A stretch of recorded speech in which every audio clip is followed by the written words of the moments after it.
Hello and welcome to another episode of Full Court Finance here at Zacks. I'm your host, Ben Rains.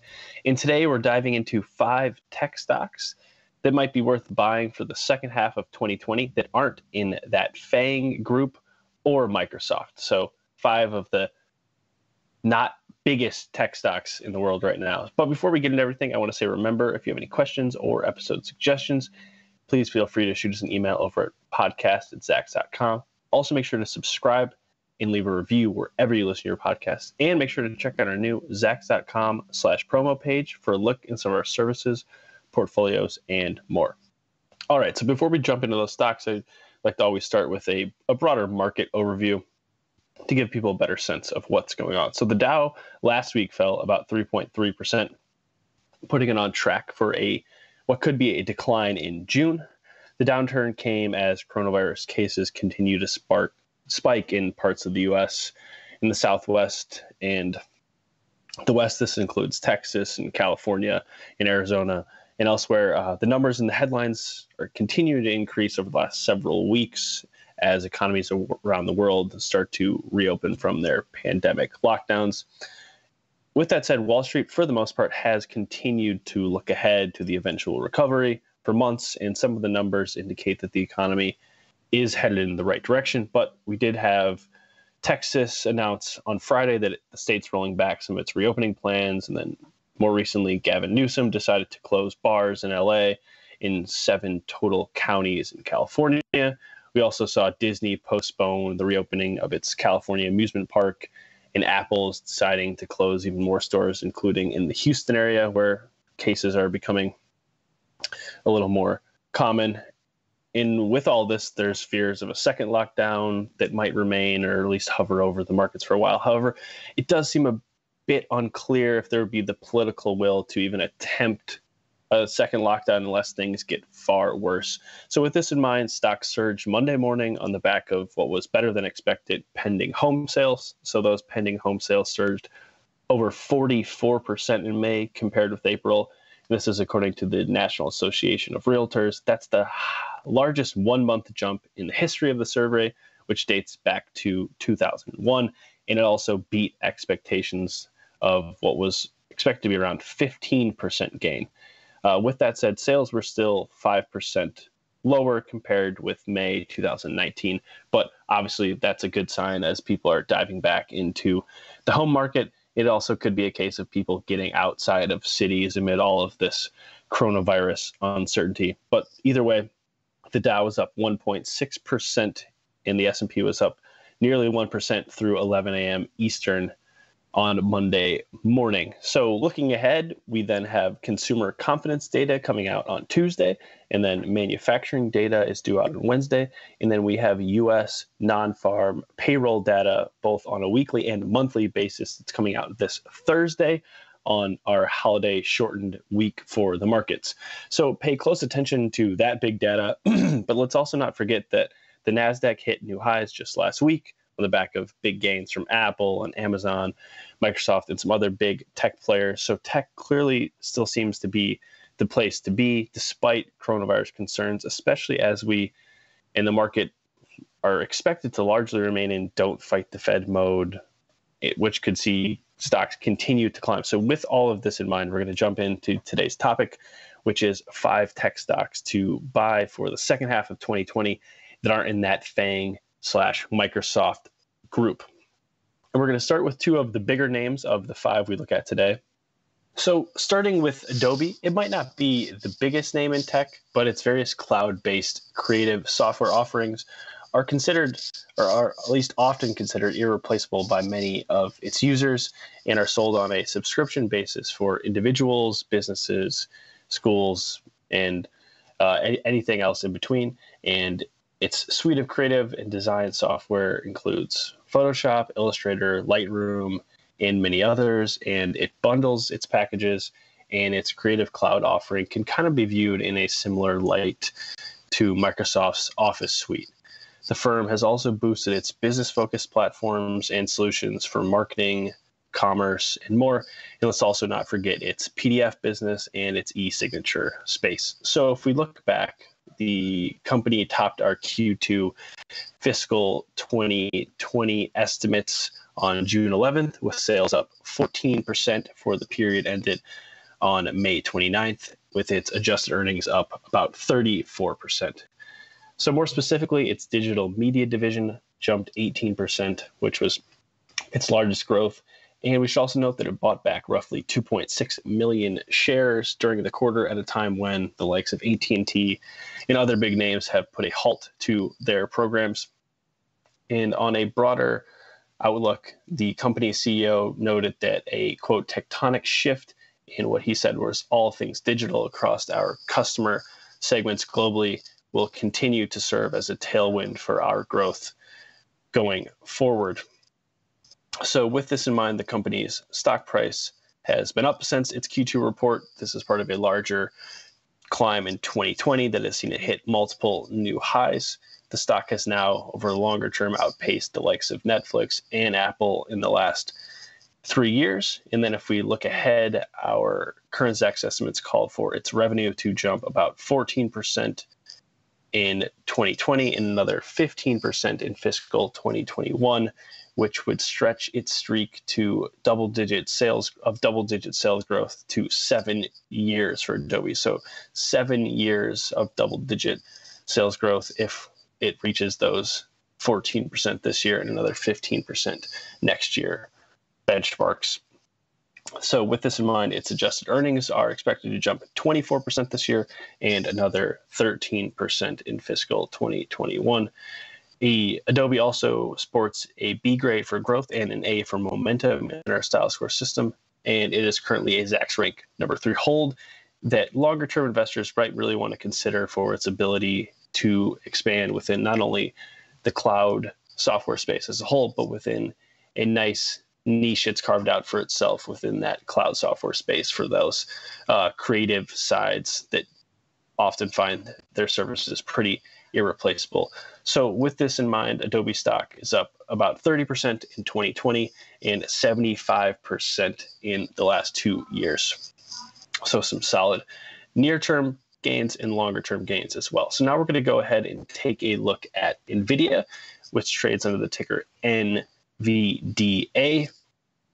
For those of you who don't know, Nvidia is a GPU giant that has proven for years its broader strength within that booming video game market, and its more recent expansion into data centers and cloud computing has really impressed Wall Street and helped drive the stock price recently. So if we look back, the company topped our Q1 estimates on May 21st with revenue up 39%, driven by an 80% climb in data center revenue, which also saw that space cross the $1 billion threshold for the first time. And looking ahead, its new architecture is set to play a key role within AI-focused chips and cloud computing. And we should also note that in late April, the company closed its largest ever acquisition, $7 billion for Mellanox, which will help bolster its data center businesses going forward. And Nvidia has seen its earnings estimates turn far more positive since it posted those strong Q1 results, and this helps it earn a Zacks rank number 2 buy at the moment. And if we look ahead, our estimates called for its Q2 revenue to jump 42%, and this is expected to help push its full year fiscal 2021 revenue up by 33%. And then we're calling for another 18% growth in revenue that following year. And then if we look on an earnings basis, we're calling for its adjusted earnings to soar nearly 60% this quarter to help it push its adjusted earnings for the year up about 37%. And then if we look ahead to 2022, we're calling for another 22% growth on the bottom line. So some solid top and bottom line growth both this quarter, fiscal 2021 and 2022 is expected for Nvidia. And then if we look so far, the stock is up about 55% in 2020, and this is against its industry's 5% climb, and it's up about 120% in the last year. So with this in mind, its valuation picture is a bit stretched compared to where it is traded recently, but investors should note that the market has been willing to pay a premium for the stock for 5 years now, and its stock price sits not too far off its new highs. So with this all in mind, Wall Street might continue to scoop up Nvidia for its longer-term growth outlook within cloud computing, gaming, AI, and more. And we should also note the company pays a dividend. Its yield is pretty low at the moment, but still it pays a dividend. It's part of an industry that sits in the top 9% of our more than 250 Zacks industries, and it boasts a pretty strong balance sheet at the moment. And now we're going to transition to one of the clear, unquestioned coronavirus stay-at-home economy winners, and that is Zoom Video, which trades under the ticker ZM. So as most people have probably heard at this time, Zoom Video is a video-based communication platform, so it connects people via video, voice, chat, content sharing, and more. If we look back, the company went public in April of 2019, and the stock is up a whopping 260% in 2020 as Wall Street dives into the company that's really posted some big growth that's been driven in part by this stay-at-home economy. So back on June 2nd, the cloud-based video firm posted blowout Q1 results. It topped our earnings estimate by 100%, and its revenue skyrocketed 170%. So this is what the important figures here as well in terms of its customer base growth on that business side, which is where most of its revenue is coming from. It closed the first quarter, which ended the period on April 30th, with around 265,000 customers with at least 10 employees. That was up a whopping 354%. So they're getting these smaller businesses at least. And then an even more important number, its customers contributing at least $100,000 in trailing 12-month sales climbed 90% to about 770 clients. So if we look ahead, our Q2 estimates are calling for its revenue to jump 240%, with its full year sales expected to climb 190% this year. And then on an adjusted earnings basis, we're calling for a 462% jump this quarter to 45 cents per share, with its full year adjusted earnings expected to expand by about 240%. So some just massive top and bottom line growth is expected this year.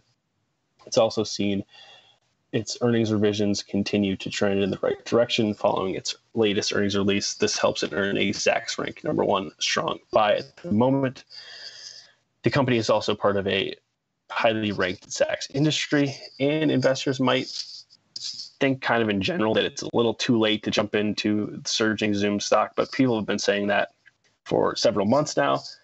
With that said, the stock could certainly pull back in the near term amid all this uncertainty, but it's likely to remain at least a solid coronavirus play for its ability to expand amid this broader economic contraction. And there are also no guarantees that companies, especially in big cities with public transportation issues, will race back even as economies reopen. And then on a longer term outlook, it's possible that companies that do well, or at least find this remote work environment relatively seamless, might decide to permanently cut back on rent and commercial real estate expenses as part of this broader shift in this digital economy. So let's remember that Zoom was also growing before the pandemic. So it's not just a coronavirus play, but it certainly appears to be a solid near-term play with that longer-term growth potential we just talked about.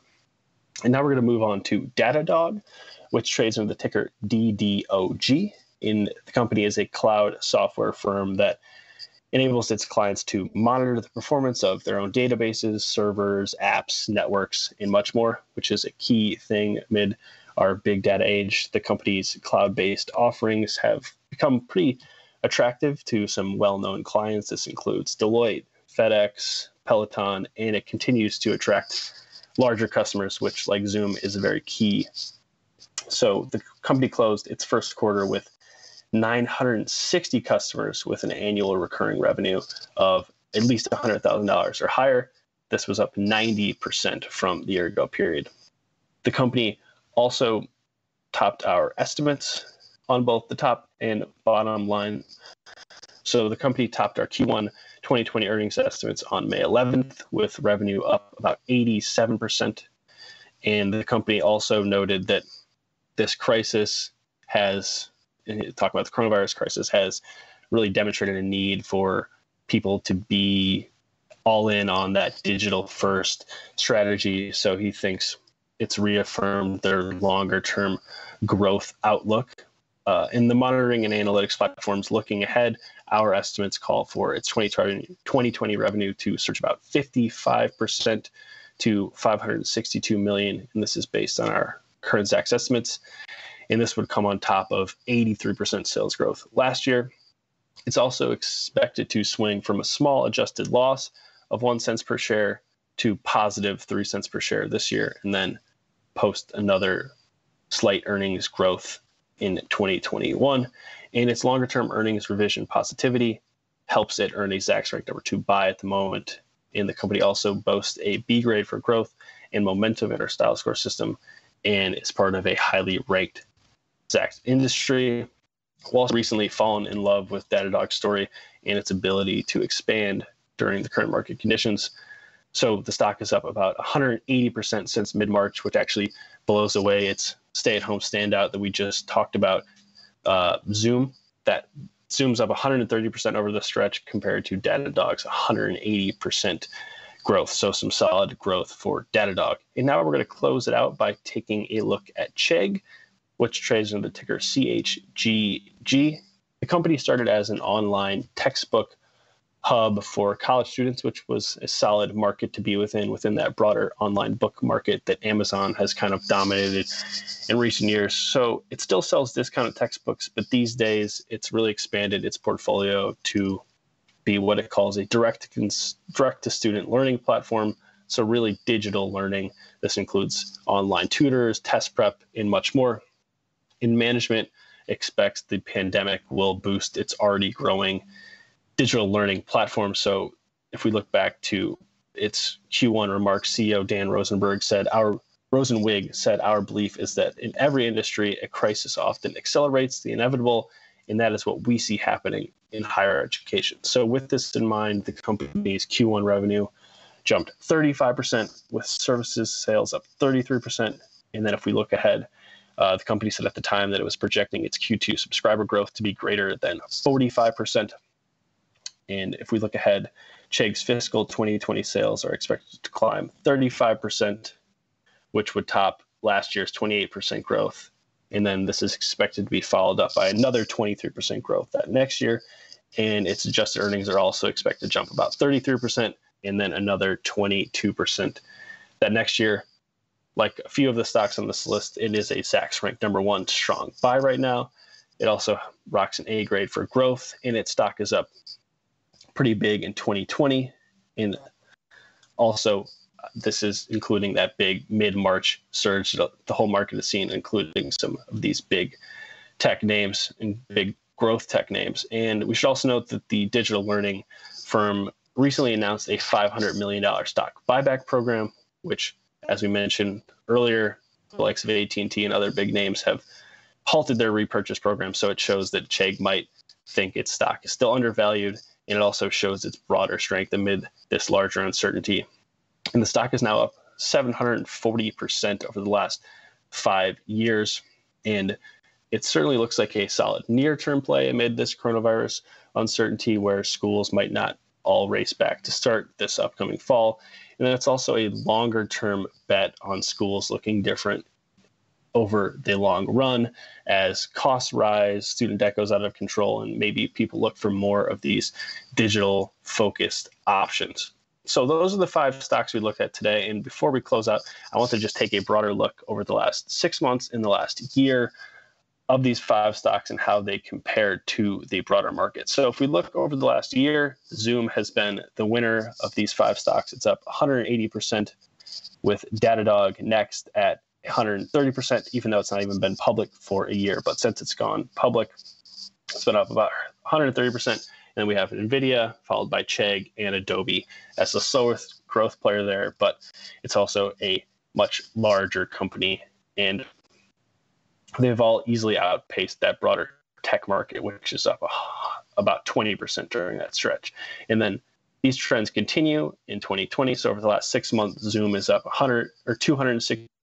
And then we have Datadog up about 120%, followed by Chegg at 75%, in Nvidia 55%, and then Adobe still there at about 30% growth compared to the broader tech market's 7% climb. So all of these stocks look to be worth considering for the second half of 2020 as part of this broader tech push that could see the NASDAQ continue to outpace the Dow and the S&P 500 amid all of this uncertainty that has the focus even more than ever on tech stocks that can continue to grow during the coronavirus. So that does it for another episode of Full Court Finance. Until next time, I'm your host, Ben Rains. And remember, if you have any questions or episode suggestions, please feel free to shoot us an email over at podcast@zacks.com. This material is being provided for informational purposes only, and nothing herein constitutes investment, legal, accounting, or tax advice, or a recommendation to buy, sell, or hold a security. Do not act or rely upon the information and advice given in this podcast without seeking the services of competent and professional legal, tax, or accounting counsel. Publication and distribution of this podcast is not intended to create, and the information contained herein does not constitute an attorney-client relationship. No recommendation or advice is being given as to whether any investment or strategy is suitable for a particular investor. It should not be assumed that any investments in securities, companies, sectors, or markets identified and described were or will be profitable. All information is current as of the date herein and is subject to change without notice. Any views or opinions expressed may not reflect those of Zacks Investment Research as a whole.